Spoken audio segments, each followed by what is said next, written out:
Welcome everybody back here to the HowlRound 12-hour session, New York Theater Artists for Ukraine. We have our first 6 hours behind us, and we had remarkable contributions, I think, throughout the day. We started out with Pan America, with translators. We had Here Art Center, who worked with us on with their new work play they are working on with 15 actors, some of them from shelters in the Ukraine. PS 21 shared us readings and music. BAM, the Brooklyn Academy of Music was here. Watermill Center, Robert Wilson read for us. Sancton's Warehouse, the Public Theater, Ton Page, the Park Avenue Armory with Bill T. Jones, the Ibron's Art Center, who was just before us with Aaron Lensman. And now we come to our next session, which is the HowlRound Theater Commons and the Límite Theater Company. HowlRound is actually our host, our digital host here. It's a significant and very important institution here in America. So we would like to welcome Thea Rodgers with us, who is working for HowlRound, but also an artist, which we like when theater artists are involved in running institutions and also making decisions, what will be shown and not. And also we have with us members of the Límite collective, an offshoot of the Living Theater, and it is Cypress Atlas and Phillip Santos, and they will join us and read hopefully a bit of the work of the great Judith Malina. I think was it her birthday or 2 days ago? We can hear you. It was the anniversary of when she passed recently. Oh, when she passed away, yeah. So we feel very strongly connected to her. She came so often to our programs. But maybe let's start first with HowlRound. Thea, thank you for joining us. I know you're in Los Angeles, and you helped us out so very, very often also in our Segal talks. It's good to see you also as part of our programs. Tell us a little bit about HowlRound. Not everybody knows who you are and what you do. Yeah, it's good to see you again, Frank. Good to be back. HowlRound is a Center for Theater Commons. It was created with the idea of decentralizing the theater conversation, so anyone with access to the internet can share what they're working on, conversations that are happening in their community, and have access to conversations happening outside of their community. We can get very, wrapped up in our own local things, which is really wonderful. But if you don't, for example, live in the heart of New York City, you want to be able to have the same access to conversations that are happening there, or maybe people in New York get access to conversations happening outside of New York. That was the idea. We have a journal and a blog. People can write about what's happening and what kind of conversations they're having about art and politics and everything in the theater community. We also have a live stream channel, which many of you are watching this on our live stream channel now. Hopefully you've been able to refresh and stay with us today. So anyone can reach out and just say, hey, like, we are going to have a conversation. We think it would be useful to the greater theater community. We think people should be able to see it, and HowlRound can walk you through how to share that with the world. Click over to our participate page after this event to learn more. Yeah, it is quite stunning. Every day there are discussions, readings, forums, symposia, nationally, internationally. And I think it has brought us all closer together, and it proved so valuable, especially in the time of Corona when we couldn't leave our houses. And we are also joined today by Nachtkritik, which is a very important German site for online engagement with theater, a fantastic curated page. It also serves kind of as a American theater magazine, kind of the German online theater magazine, and HowlRound helped us also to connect to them. So this is carried over to Germany. So we'll say thank you for Nachtkritik, for Esther Silflock to make that happen. And we welcome all our listeners there. So in a way, this brought the New York theater community together. I don't know if there ever was an event where in one day or 24 New York theater organizations joined in an effort to stand up for something and show a flag. In this way, it's kind of the Ukrainian flag, that we do care and that we are outraged of what happened. Again, the initial idea was that we learned about the bombing of a theater in Mariupol, 300 people who sought refuge in a space that is sacred for us died, and so many others were wounded. And we think about them, our heart goes out to them. It's on our mind. Ukraine is our mind, and we care. We feel deep sadness, helpless in a way, but we wanted to voice our outrage. And you don't, lots of arguments for everything against and before, but you do not bomb theaters with people inside for shelters. It's a barbaric act, and today is the day where we all come together to voice that. So Thea, you have prepared a reading for us. I have, and thank you so much for sharing. I'll be reading from a play called Maidan Inferno, which Frank shared with me by a Ukrainian playwright. And there was a passage in it that really captivated me. It is currently being translated, Frank, please correct me if I'm wrong, or translated into English by Sam Bugalan. Am I pronouncing that right? Yes. Yes. Cherry Arts Project, upstate New York. Yes. Great space. A play originally by Neda Nezdana, centered in the 2013 uprisings in the Ukraine. And this passage really caught me in terms of what we're talking about right now, and just the internationality of any kind of diaspora and cultures. It's sequence 11, monologues 4 in the play, a character named Anya. Truthfully, I can't really say what my country is. My last names are a big messy mix. Ukrainian, Russian, German, it seems even Roma, but I was born in Ukraine. This is my land. And it seems to me that language isn't just an accident. Language is the code of a land, of a people. Once at an exhibition of Triptylian culture, I saw a jug with a pattern on it, exactly like on the one my grandmother had. The jug was 5,000 years old. I don't even know what the symbols meant, but it's important that we hang on to the things that hold us together. Same thing with language.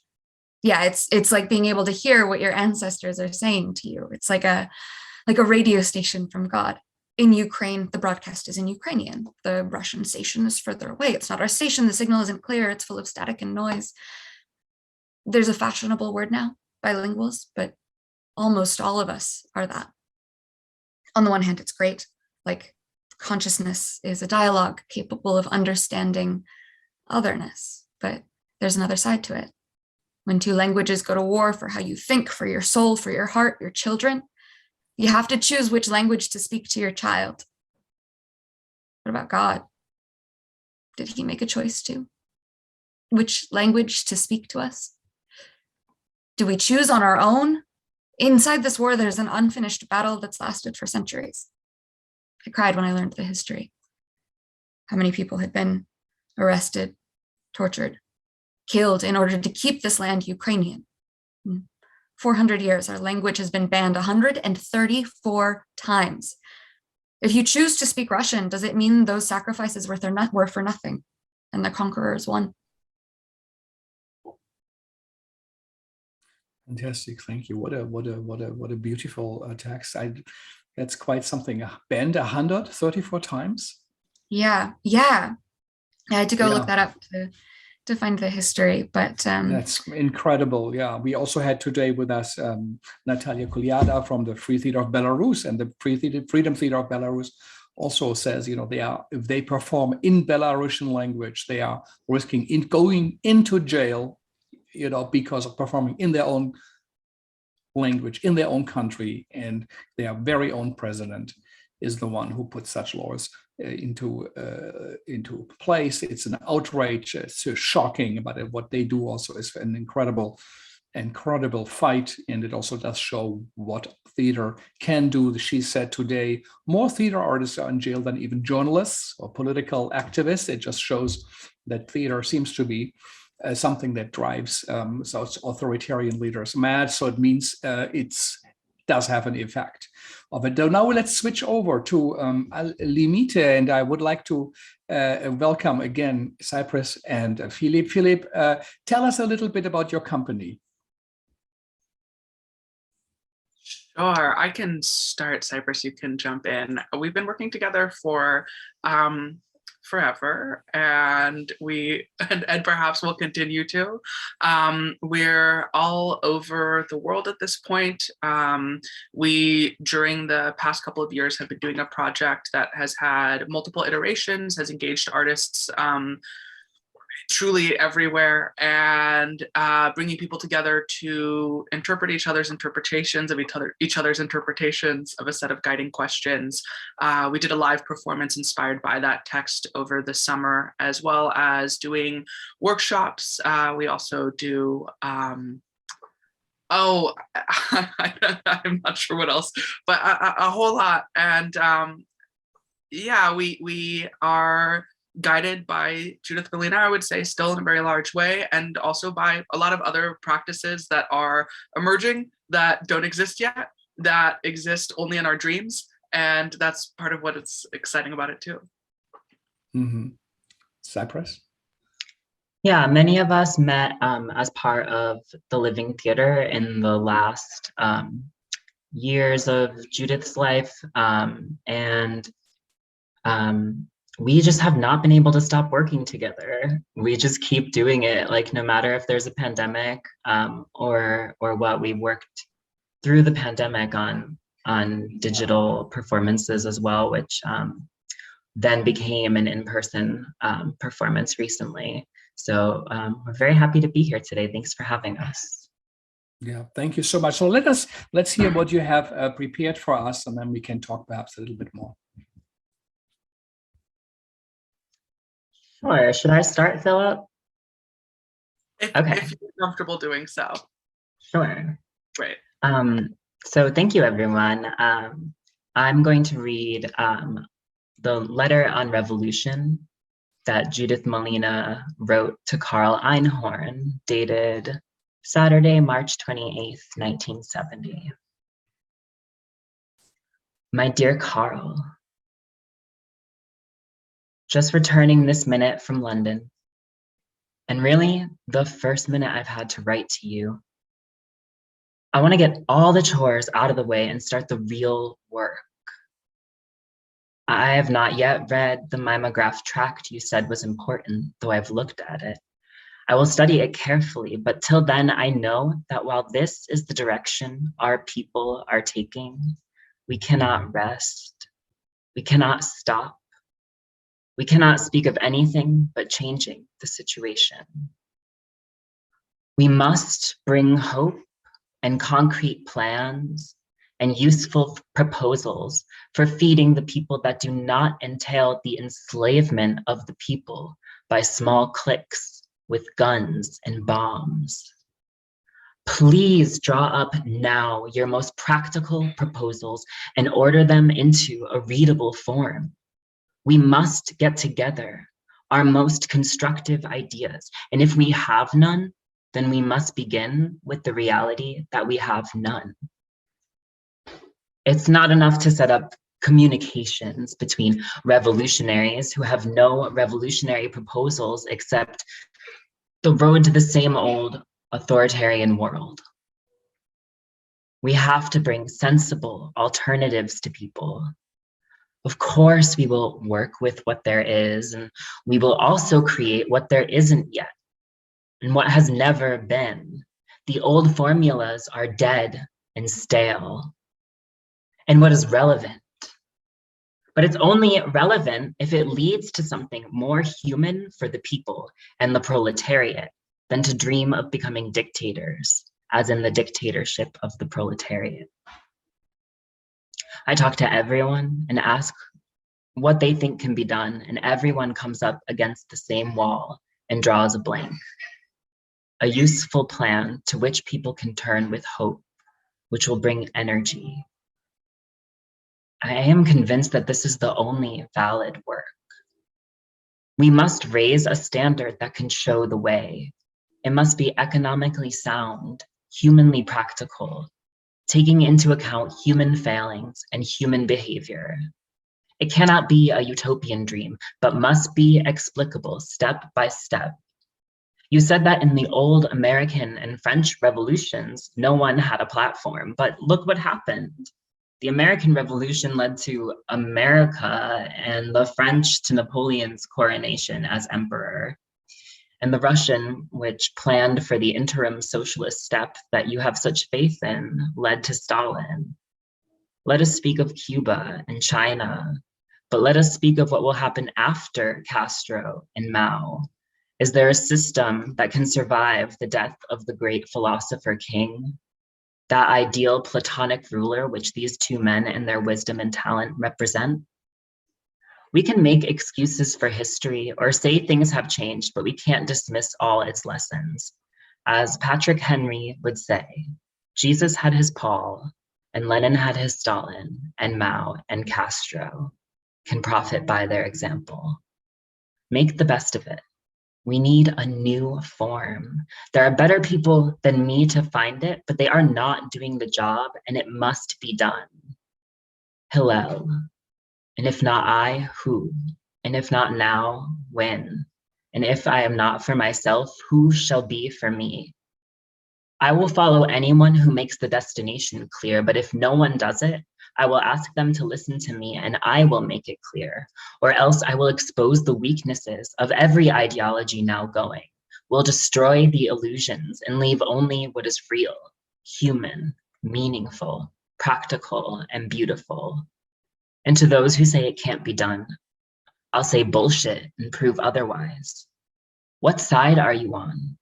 I'm on the side of those who believe when you say 1 + 2 or 2 + 1.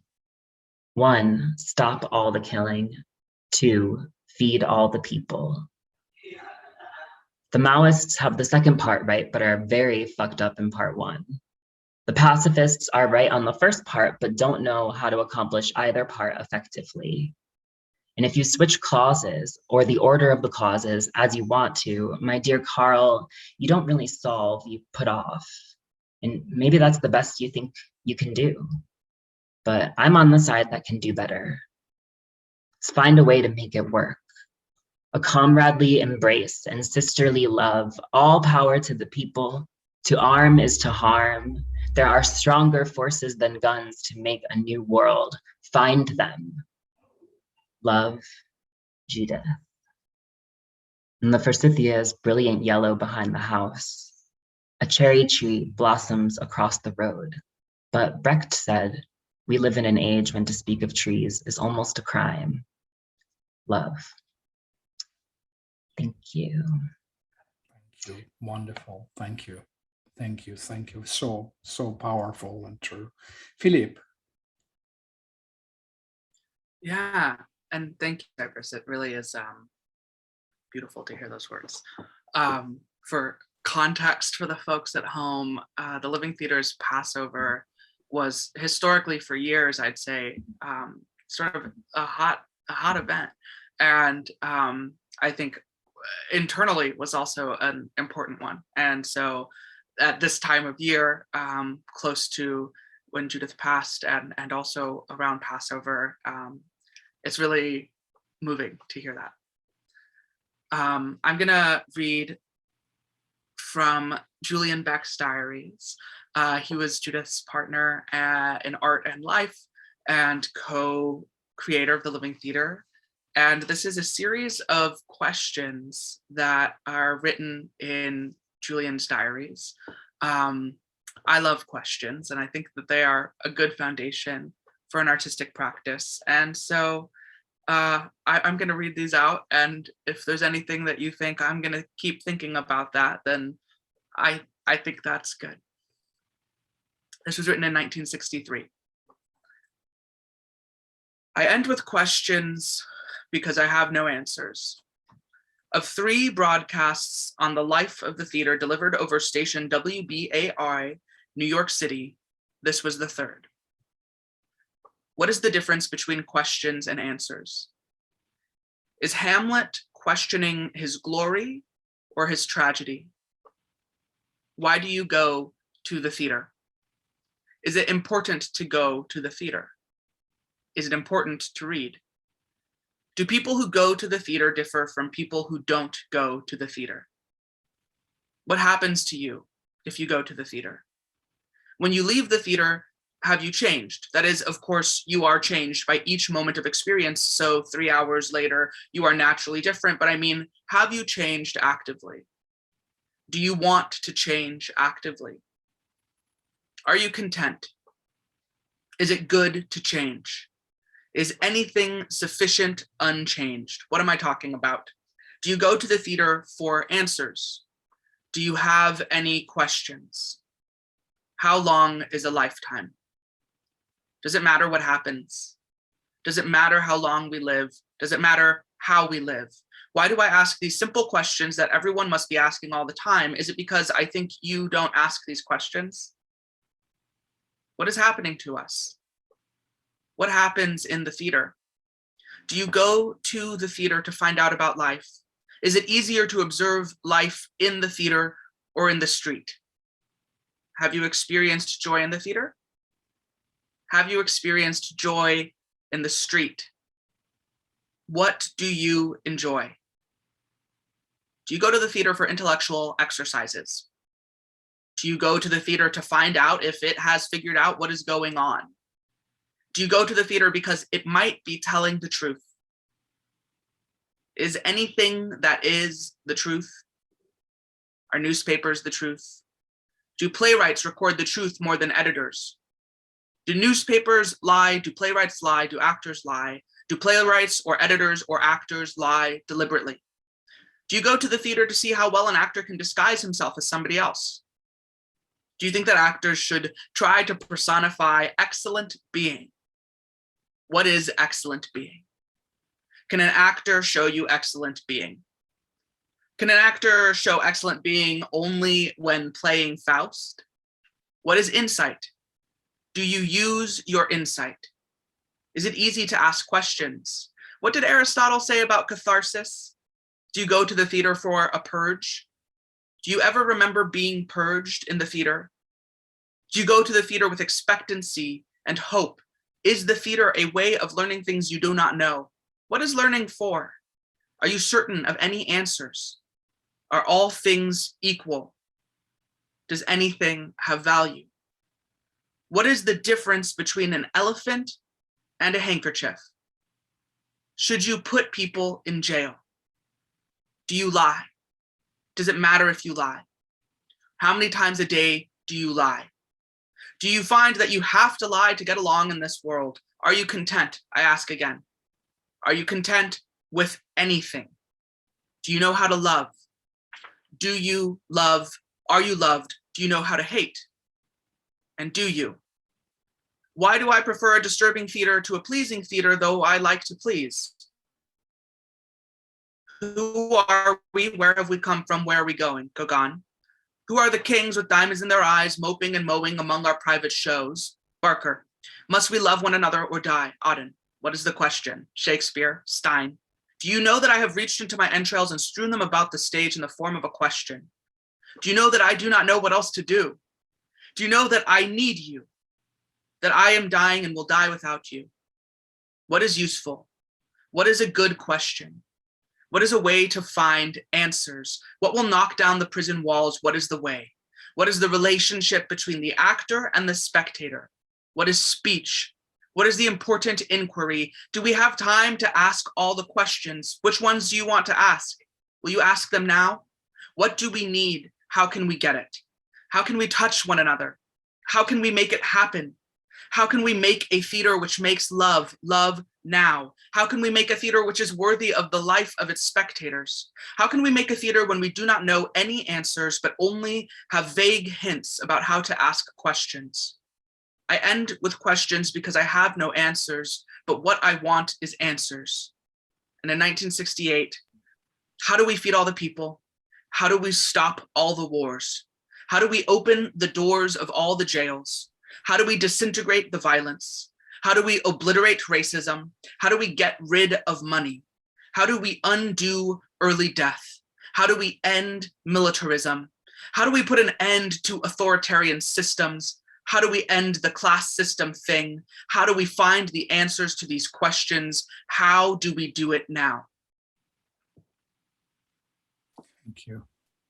Thank you. Yeah, these are a lot of questions, and if theater is good for something, it is actually good to ask questions. And yes, I think someone said, I think it was Bob Wilson who said he once was a substitute teacher, and he wrote questions on the blackboard in his school, but then he realized he wrote the answers and not the questions. Everybody laughed, so in school, that's what you do.